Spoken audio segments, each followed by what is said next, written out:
Perhaps the most powerful sound in the world is no sound at all. But after a prolonged period of eerie silence and solitude, I wanted to embark on an epic road trip. Preferably to a remote part of the world where my presence could be dwarfed by awe-inducing natural beauty.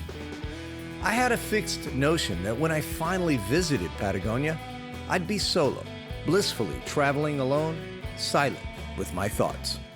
But then I met Rafa, a friendly and talkative local Argentine.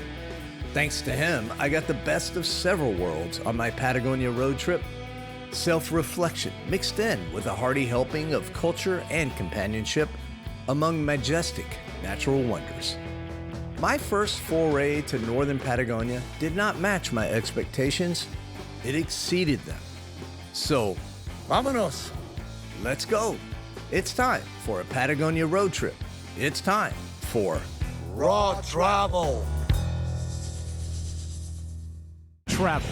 For some, it's a luxurious escape, or maybe an adrenaline-filled adventure. But if you're like me, it's a precious opportunity to discover and to give back. It's time to get real. It's time to get raw. It's time for Raw Travel.